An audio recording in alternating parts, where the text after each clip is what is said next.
How did they explain this? They explained this character off with, I believe, 2 lines. One of them done by a Hobbit. Yeah. Oh yeah. That had hardly any part in the movie. 2 lines. Yeah. 2 lazy lines. Dominic Monaghan. Oh, you mean he was cloned? You know, the out of here. Are you serious? Is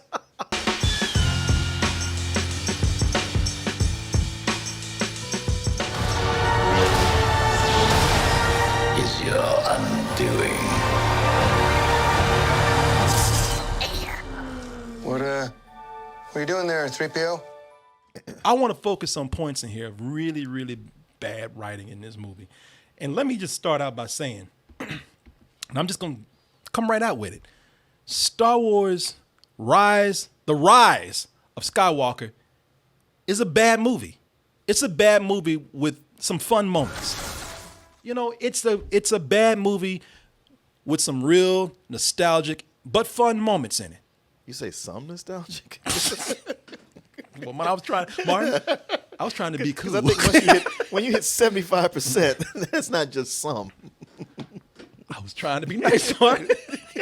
I was trying to be cool. I'm going to be nice too, but I'm not going to pretend like something isn't what it is. Thank you, Martin. Now that we on the same, can we cut the bullshit? Yes, we can. And just say what this is. And say this is nothing but nostalgia, man. Yeah, nothing but. I still stick with my rental rating there, but I give it a high rental. I stick with that because it gives fans of what they want. But that's also a problem. But I'll stick with it. But it is not a good movie. It is a bad movie. This is so badly written, so terribly written, and that is what I want to cover. These points right here, where this movie has some of the worst writing, which does not make this a good movie as a whole. My biggest problem, I don't know if my number one, but it's right up there. This fool here, Palpatine. Look at him ready for his rap battle right there. Step to me. But this fool, Palpatine, and I said this in our review, Emperor. We know him as the Emperor, Emperor Palpatine. You want to call him by his full name. This fool right here was so badly introduced in this movie for several reasons. And even took a lot of people, for people who even love the callbacks, the throwbacks, the nostalgia, the fan service. Even that kind of caught them off guard when one of the trailers came out and one of the clips came out for the film. I have been every voice you have ever heard. That's funny because you didn't show up until the 3rd movie. That is something, you're every voice I've ever heard. I've been around since the beginning. Well, why the you just show up in the last movie? Because, and let's, again, as I told Martin, let's quit bullshitting. Y'all can justify this all you want to, but he's not there because of story. It's another character thrown in because he's there because he's a fan favorite. And for some reason, he connects everything back again, but that's fine if you want to do that, but it's not in a good way, I don't think. I mean, it could have been worse in as much as it was explained in a way where it's like, all right, not the cleverest, but what you're saying, it works. It makes a sense. So fine. Honestly, the Emperor, to me, is part of what the bigger overall problem with this is. And that is J.J. Abrams going in and going, man, what Rian Johnson did. I'm going to give you guys what you want. Yeah. And it's like a good writer, a talented writer wouldn't say, we're going to erase all that. You go, all right, let me expand on this, but still bring it back so that you include it. Because his whole thing of bringing the Emperor back was just to say, like, forget about Snoke. I'm going to bring you back the guy that we all like. Yeah. Instead of that. Yeah. It's like, no, man, you work with what you had. With Breaking Bad, those writers, every season, they'd write themselves into a corner without a real clue of how they were going to get out of it. But then they knew, hey, we got the whole summer or year or whatever to really work on this and make something that brings it all in so it feels organic. Yeah. No, and see, but that's my point. Where you say it was introduced enough, that's part of the problem. Somebody introduced a character because it's a fan favorite, and yes, I'm gonna be talking about this throughout my complaints because he's trying to undo everything that Rian Johnson had done. Snoke was something that I can guarantee you was going to be a character that was going to be replace the Emperor. Yeah. J.J. Abrams said, if I agree to that. I had an idea before this, and you didn't listen to me. Or you gonna do your own shit? All right. Now you go ahead and direct your little mystery. I'm just gonna clean house right here. I'm gonna throw this out. I'm gonna throw this out. I'm gonna throw this shit out. This shit got to go. You know. Yeah, Ryan Johnson comes back to find out all his shit out on the lawn. Yeah. When you bring this character back, that is a problem. You're trying to like just go and tear somebody else's film down, and so you're gonna sacrifice one of the biggest characters in Star Wars history and bring him back in a third film with a lazy explanation. Is lazy the way they explain this character, and it's terrible writing. How did they explain this? They explained this character off with, I believe, 2 lines. One of them done by a Hobbit. Yeah. Oh yeah. That had hardly any part in the movie. 2 lines. Yeah. 2 lazy lines. Dominic Monaghan. Oh, you mean he was cloned? You know, out of here. Are you serious? You have a character that's not even a major part in the movie say a throwaway line explaining about how Emperor Palpatine came back. It's because you didn't have anything for that. That character was not a part of this. You wanted to bring this character back because he was a fan favorite, because J.J. Abrams loves the nostalgia, because for this series you ain't got enough original thought for it. You're being too careful with it, and then because they didn't follow through, because yes, and I wish they had done something. Either keep Snoke or keep Palpatine, because if that was your idea for the second movie, then you should have introduced him in the second movie. Listen, as far as I'm concerned, cloning is one of those really terrible explanations for bringing somebody back. That's right up there with bringing, when somebody dies and they want to bring the actor back, oh, well, he had a twin we didn't know about all along. Yeah. But with Star Wars, clones has always been a part thing. of it. I mean, what? One of the movies. Clone Wars. They got something called Clone Wars. Yeah, Attack of the Clones. That's a big thing for them. Palpatine, he used to jack off to clones and stuff. I mean, he had a hard on for clones. Yeah. They say that he perhaps cloned himself even when Darth Vader around, because he said, "I don't trust that motherfucker." So which would make sense. I had no problem with the cloning theory. Just that is something you cannot whip out at the last minute. Well, plus, wait, he died looking like that. He cloned himself. He came back looking all up the exact same way. Would he come back looking new? I know, Martin, right? Believe this me, clone, it's nice, but it needs more wrinkles and burn marks. It really doesn't make any sense. Think about it. Shit, that's one of those things. Yeah, I don't know, and it doesn't. That's a great question. Like if you're going to clone yourself, you come back as maybe 30 years old. When you're at your peak of everything. Yeah, shit, you put some George Clooney DNA in there, some other. Yeah, you pluck a hair from Han Solo and put that shit in the batter, and it doesn't make any sense, especially when you are introducing a new plot line into this. You know, when he's introduced, because those lines of dialogue are lazy. That's lazy writing. Oh, you mean he might have cloned me? He's a Sith clone? That's lazy writing, and you know it.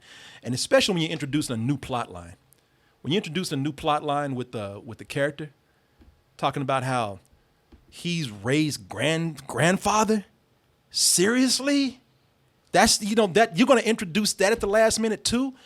If you're going to rip off the other movies and not be that inspired, I'd rather you just go ahead and fully rip off Empire, and just in the second movie have Rey hanging on the edge of something and Palpatine, take my hand, I'm your grandpappy. No, I'd rather have that. All right, now, I don't agree with J.J. Abrams and his whole thing.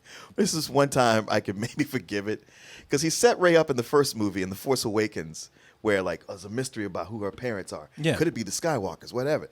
Because somehow she's very powerful with the Force. And then Ryan Johnson comes in and goes yeah, your parents are nobody. Yeah. You don't even think about that. So Abrams does kind of come in yo, man, I was already setting it up for her to be something, and now you took all that away. That something still is terrible. We're talking about stop bringing it back. There was a theory that she was a clone, and that would have been better. Whew. I mean, I don't know, bringing the Too clones, much. right? Oh, my God. But I'd rather take that instead of Palpatine. Just that motherfucker dead. Actually, it would have been cool if she was one of Palpatine's clones, and he was just I'm raising you up so I can take over your body. I'd take that better than what we have here. So what? You introduce all this stuff that should have been elaborated, should have been cool, should have been really written out more, and other than saying, I'm your grandfather, after that, they don't do anything with that character except make that motherfucker go a Super Saiyan version of what he did in Return of the Jedi. Right. He just, what he's doing there, he just did to the whole guy. Right. He was lighting his ass up. Now say something else, bitch. Look at you like, get up. Say something else. And the way he was enjoying it too, like, yeah, and some of these, and take a few of those. I love the Darth Vader. Like, I don't even like you, Luke, but I can't look at this shit no more.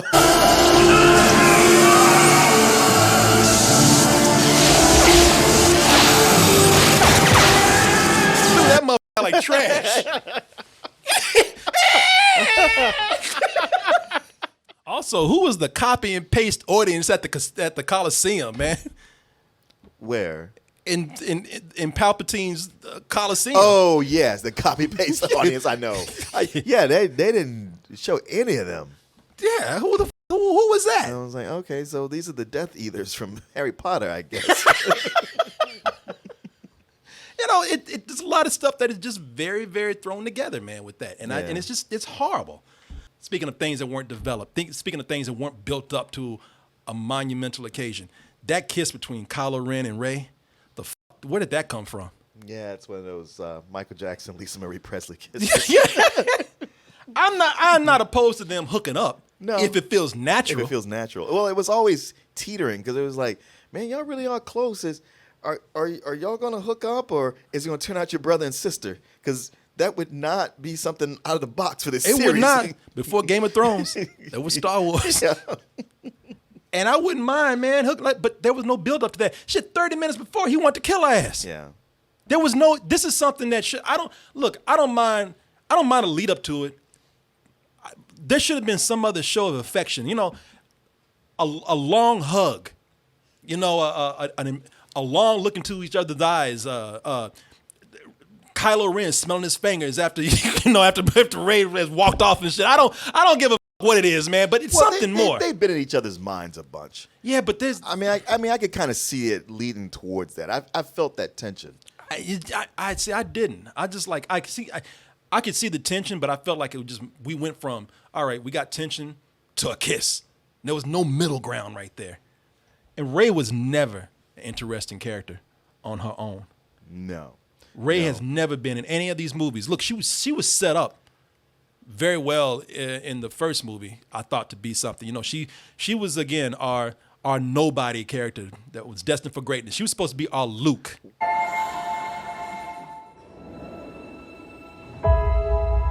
The reason I'm gonna let you follow up with this. The reason why I don't like her in this movie or any of the other movies, because she has been only set up to present plot lines of characters. Mm-hmm. She's there to present the Jedi that are still here.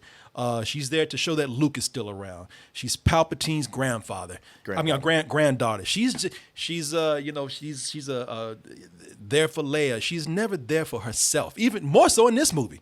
Oh, definitely more so in this movie. And that's the thing with her and Finn. I was interested in them plenty in The Force Awakens.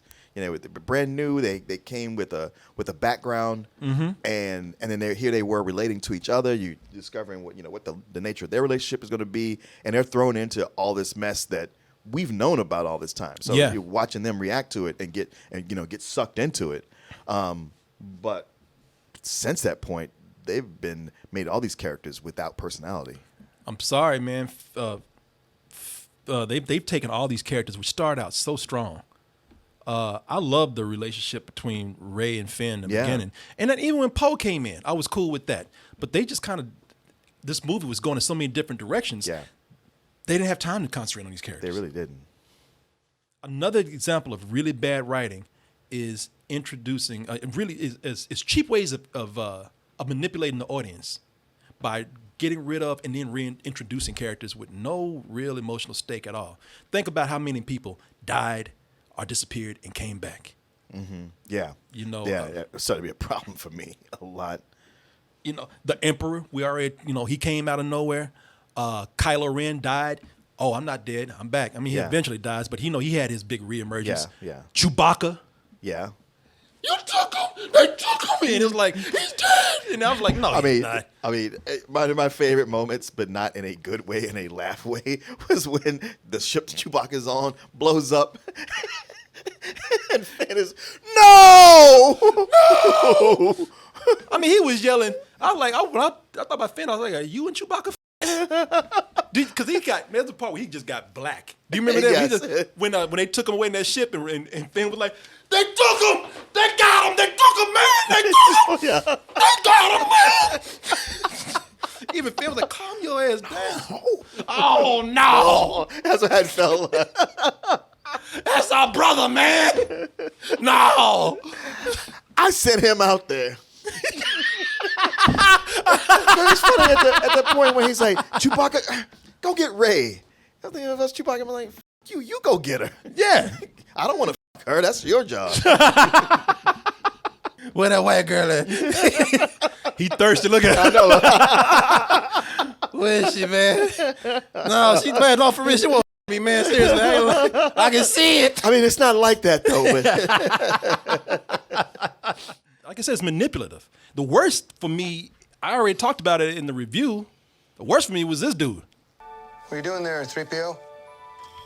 Taking one last look, sir. At my friends. He's R2's like, get the f off me, I ain't your friend. I've hated you all these years. my friends, like, everybody hates you. And that And by everybody, I don't just mean the cast of characters. The audience. I mean the audience. Because when he shows up, I'm like, oh no, who let him in? I know. Ever since I found out that Anakin built him, I was like, I'm sick of this dude. Yeah.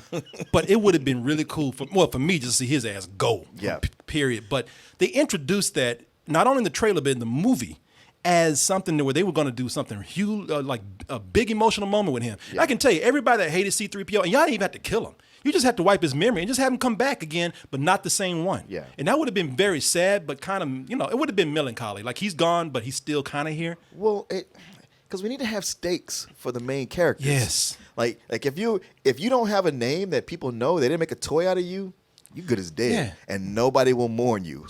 But See- everybody else, Yeah. you never get to leave. Even if you get killed, now you don't really get killed. See, exactly. C-3PO ain't done shit in years for this series except to say I'm a staple favorite. Yeah. And they actually could have just gave him a really good moment. The C-3PO that we know is gone. Yeah. The shell is still here. It'll have a different personality, but the one we know is gone. And we really could have made that an emotional moment for a Yep. character that did nothing for a long time. And finally, we feel something for him. Right. But what do they do afterwards? They immediately make it a comedy. Yep. Right after it's done.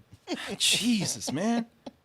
I can tell you Lando was another one. Lando was another one that came in and was just kind of fan service. They didn't do anything with that character. He did more than most. I'll give you that. Yeah. And so that one didn't bother me as much, but I was just like, really? Could the movie have worked without him? Oh, Yeah, totally. exactly. Totally, yeah. Yeah. There's other major reveals, going on to other bad moments of writing here. There are other major reveals in this movie, which are really not major reveals. They're just a plot device to get people out of trouble. Armitage Hux, Donald Gleason.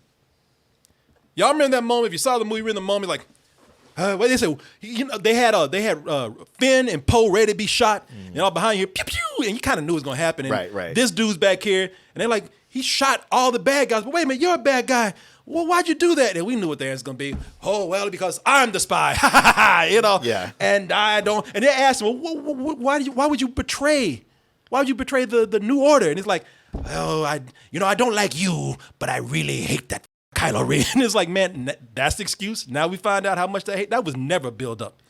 I mean, it made sense in as much as how their relationship had gone in the previous movies, but it sucks that it was done in such a twirling the mustache, vaudeville kind of way. Yeah. Because it's like, man, you got this actor here. This is actually kind of a big thing.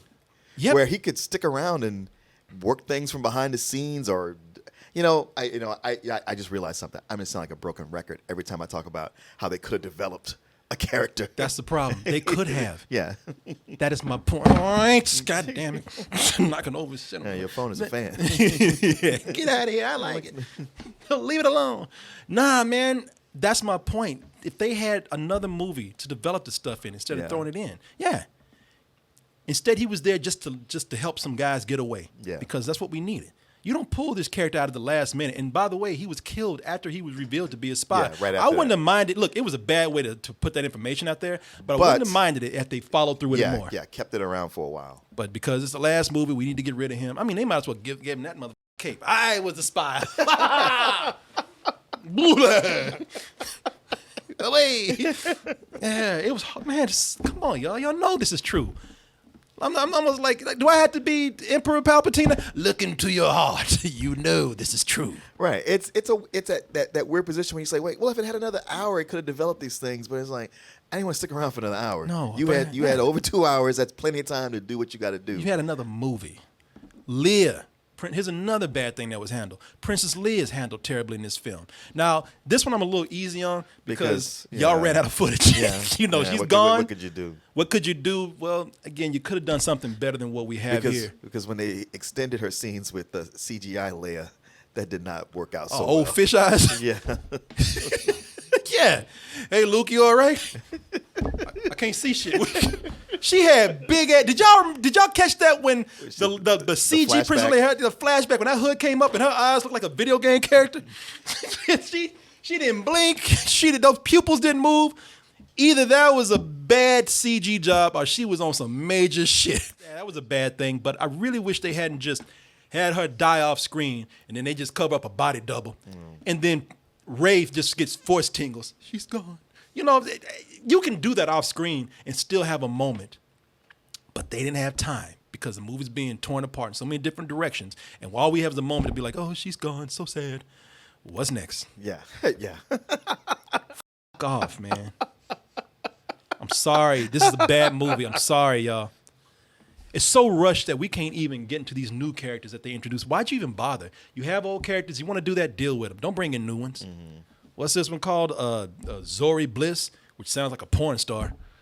This character here was who face we didn't even see throughout the film. You know, Is that Kerry Russell? It was Kerry Russell. I Yeah, guess I could just tell by her voice. you were right. I could kind of tell by her eyes when I saw it. It was Kerry Russell who played that character. Of course, she never took off the mask, only showed her eyes. But that character had nothing that she lent to the movie, really.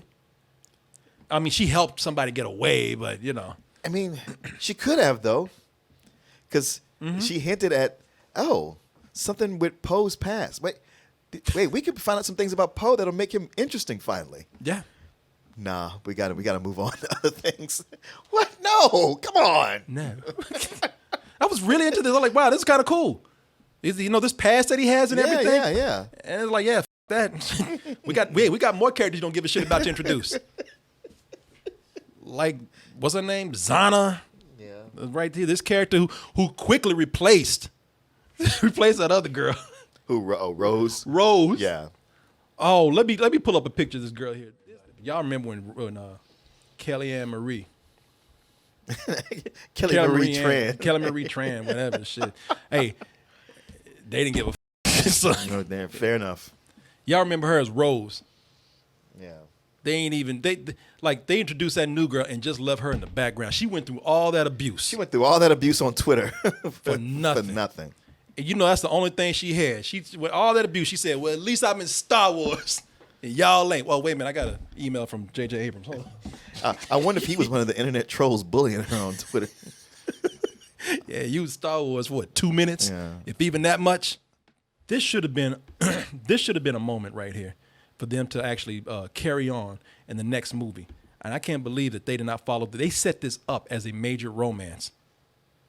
Right here, this kiss. I like the way. Did you look at him, man? The look on his face like. You say, "Bitch, you ain't white."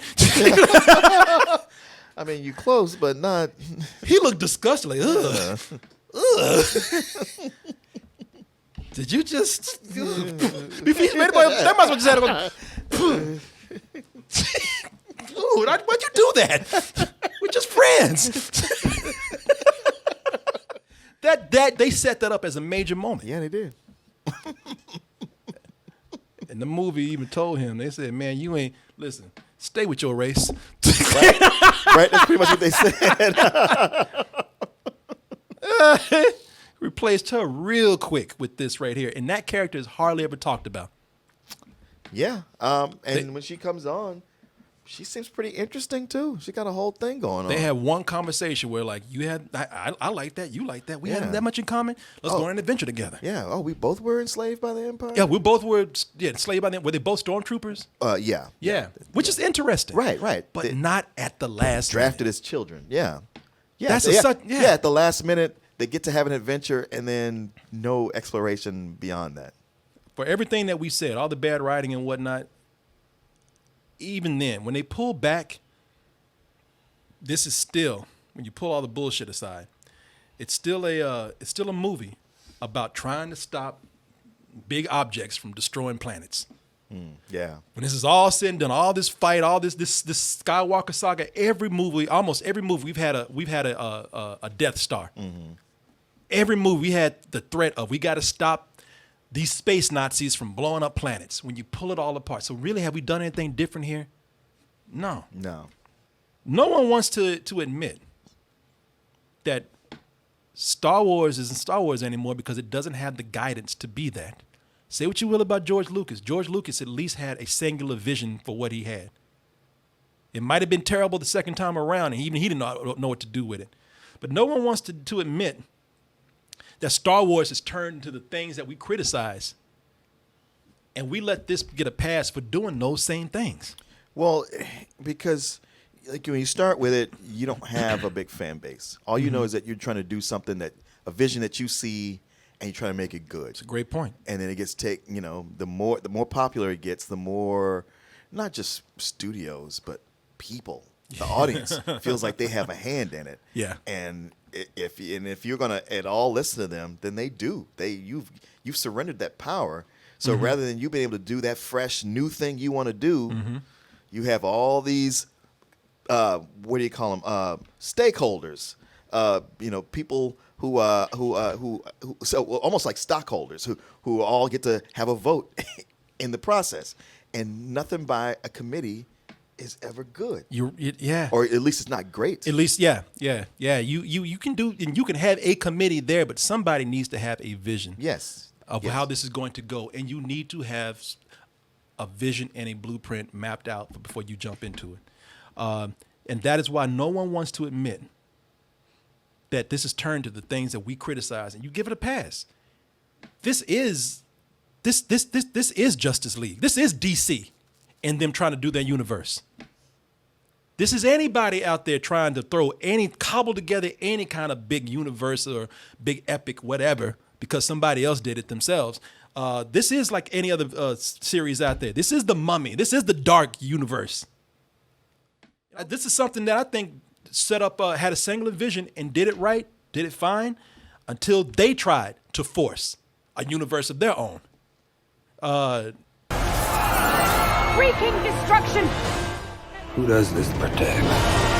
That's Fantastic Beasts and Where to Find Them. That is Harry Potter, who did such over years concept. They had a book series, kept to a singular vision, made a great series of movies. And now, once they tried to force the universe out of it. Yeah, exactly. now we need you to we need you to make more, like right now. Yeah. Like, all right, well, I don't have years to develop all this. The only difference with Star Wars is that Star Wars is not concentrating on the universe. It's always with this. We always have to make a trilogy. Everything has to make a trilogy. We brought on the Game of Thrones guys for a trilogy. George Lucas made his trilogy. We have the Skywalker trilogy. They're trying to, rumors of the Rian Johnson trilogy. Everything has to be a trilogy. Just because it's not a universe doesn't mean it's wrong. They if it's forced, it's forced. Yeah. Giving this a pass has hurt it. Fans are to blame more than corporate. And I'm not sitting up here like hating on fans or anything, but I'm gonna tell you, man, if you want my honest opinion, why this is not what it used to be, why it's empty, and I'm sorry, it is. This has no soul anymore. Fans are to blame more than corporate. Corporate's gonna do whatever it takes to make money, and if the fans are buying it, accepting it, and giving it a pass, then they're gonna keep doing it. They're gonna keep making it. I'm not a dedicated fan anymore. That's not to say that I won't like the things that are good. From Star Wars, but I'm gonna treat it just like any other property. Exactly. That's what I've been saying for years when people were going nuts over it. Yeah. I was like, man, this has kind of proven itself to just be just like any other franchise. It's not that special thing, and we all want it to be because we all want to have something. Yeah.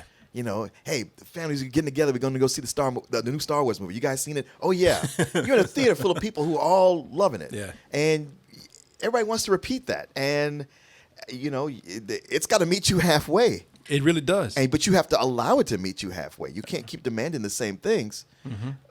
And it looks like the only way you're going to get something that's different is when it flies under the radar. It's a property that's ruined by people letting it slide. Because it's Star Wars. Yes, I only have. I would say that haven't given up on it in as much as this ends the Skywalker chapter. Yeah. All right, so we've put this to bed. Yeah, exactly. We really have. I feel the same way. I haven't given up on Star Wars, but I'm just not like, oh man, I'm a ride or die Star Wars fan. It's just like any other thing out there right now. It is. And I'm really ready to give it up to it's not the diehard fans are the ones that have it. I'm not mad at anybody, but I understand that it's beyond anybody now. The fans are gonna like what they like. Exactly. I don't think it's healthy. The way you let this kind of slide and let it be what it is, and just give your total allegiance as a fan and a cult member of Star Wars to let it go to where it is right now, when you will hold something else up to the same standard. Because you let it slide because it's Star Wars, and you can see it in people's excuses. We talked about that. I even seen reviews from people just like they just want to ride around this all they can. Well, Star Wars really isn't even a movie now. It's a collective experience of people who it's a movie, man. Yeah. It's a movie made to make money. This is not a cultural experience anymore. It's made by Disney to make money. Yes. That's why when people want to talk to me about how much they hate or love this movie, I'm like, it's a movie. I watch 3 to 4 movies a week. I already saw that one. I'm on to something else. Hey, go watch 1917. Yeah, dude, watch something that's coming from a true visionary. This right here is reduced to Star Wars moments now, and that's what you want. Yep. It's a reduced comfort food. Yeah, exactly. Now, if they follow through with whatever Kevin Feige is going to do, and that's lame, then I'm done. I was like, because I feel like he's the only person who might have a chance at saving this. They talked about Kathleen Kennedy being out right after this. This has made less money. Now, it's made crazy money, but it's made less money than the last 2 previous Star Wars movies. Yeah, it's still a shitload of money, but it didn't even reach 200 million this weekend. And there's news that I don't know how true it is. These are rumors, but they've been talking about this for the longest time. Kathleen Kennedy, who's been overseeing Star Wars for the last few years, who's responsible for also rushing out spinoffs and side projects. She is not Kevin Feige. This is a property to her. This is not a story. Kevin Feige works with Marvel because those are stories to him, and it doesn't work if these things don't work together. Kathleen Kennedy only is doing these movies right now because they have to do something because they bought it. Right. And it shows, y'all. It shows. And and more than likely she got that position and she was told, all right, we spent a lot of money on this, so you better get out there and figure out a way for this to make us money. And she's like, all right, well, if they make this much money, we'll just do one every year. How about that? Yeah, they're doing the Marvel thing too. And again, that's what I'm saying. Even they're trying to copy their own model in-house. But and the thing about Marvel's thing is that it's not like they put out an Avengers movie every year. Yeah. They focus on all these different characters, so it's always something different that then later comes together. Yep. And Star Wars always sees the same people every time. Same people. God, Chewbacca, quit following me. Go play. Yeah. I challenge you to ask yourself about this and be honest and say, is this really that good? Is a Star Wars moment, does that really equate to a good movie? There's so many bad things in this, and that's why I say it. You have it, but I think what you have is a far inferior product. But, Yeah. I don't want to sit through the 2+ hours every year, but I almost wish J.J. Abrams and Rian Johnson could go back and forth on making these, so they'd just be like diss tracks. Yeah, man. They sit up here looking at each other like this. He did what in the last movie? All right, well, I'm going to dismantle that and take this apart. Your that move, was stupid. Bitch. Step up. And I tell people the same. Martin was my partner for years. We did Double Toasted for a long time, where you can find DT merch. I knew it. That dropping tone. I was like, here it comes. Martin is buried in that classic black tee with the white logo. There you go. Bury me in the classic black tee with the white logo. Martin, before you die, I'm going to see we get that stew cup. There you go. The stew pot. Mounted Louisiana style, where I'm sitting in a chair with a microphone and the cup with some dark shades on. We'll have you stuffed on that phone with the phone cover, holding that cup in front of a microphone. Yeah, people. Go to dtmerch.com.